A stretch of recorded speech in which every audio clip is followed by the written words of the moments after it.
Hey, welcome to Coffee with Scott. I invite you to come and sit with me for a little bit.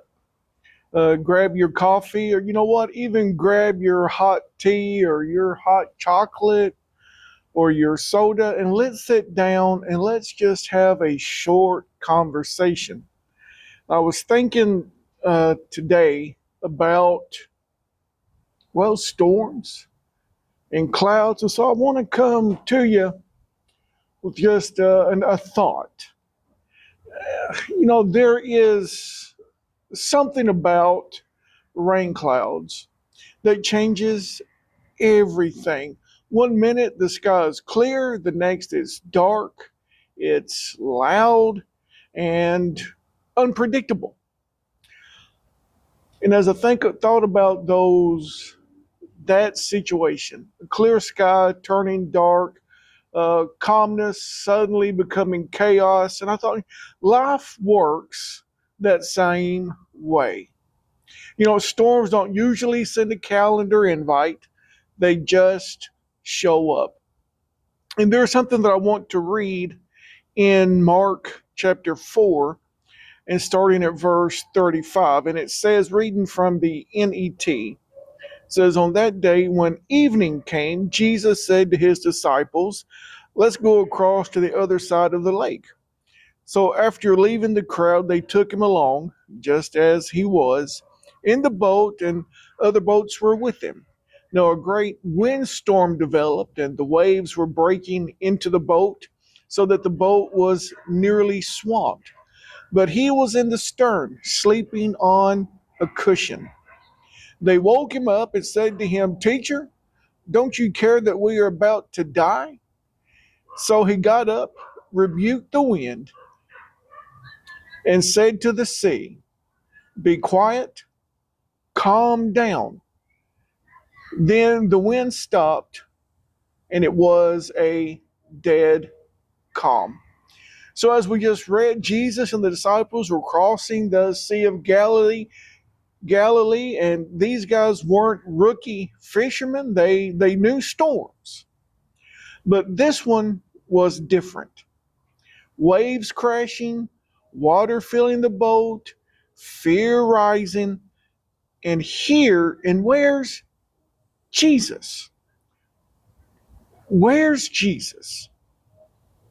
The scriptures tell us, Mark tells us, he was asleep, and the NET says asleep on a cushion. Now, that detail matters because it tells us something important. The storm didn't mean Jesus wasn't present. It didn't mean he didn't care. It didn't mean things weren't out of control or were out of control. It meant the disciples were about to learn who was really in the boat. When they wake him, now pay close attention to this. When they wake him, Jesus doesn't panic, he doesn't scramble. He stands and speaks three words that only God can say to creation: Peace, be still, if you want to view it that way. I kind of like what the NET says. He says to the wind and to the sea, be quiet, calm down. But no matter how you want to word it, the storm obeys.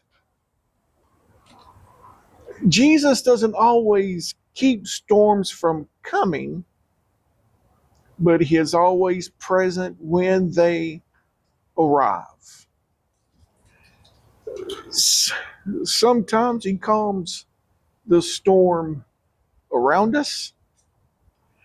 Sometimes he calms the storm within us. But listen, he never abandons the boat. I want you to understand that he never abandons the boat.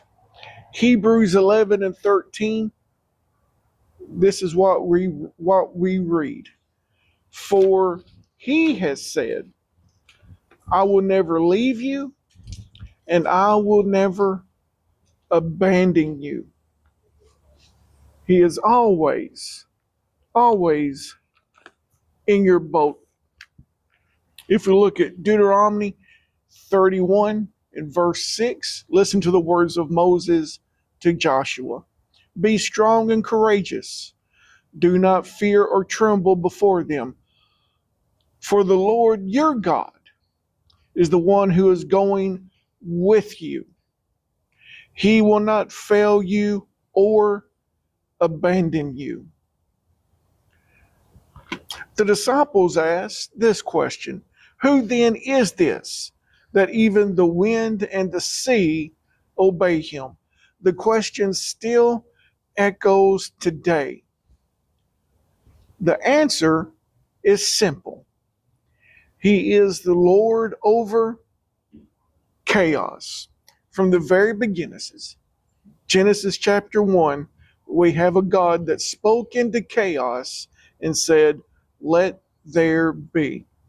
He is the shepherd in the tempest. The same Jesus who spoke light into darkness speaks peace into your storm. So here's what I want you to take away. If storm clouds are gathering in your life, financial pressure, health concerns, family strain, spiritual fatigue, hear this clearly. You are not alone. The storm may be loud, but his voice is louder. The waves may rise, but they cannot override his authority. Take a breath and rest in this promise. When the storms come, Jesus is already there. And at the right moment, he will say, peace, be still.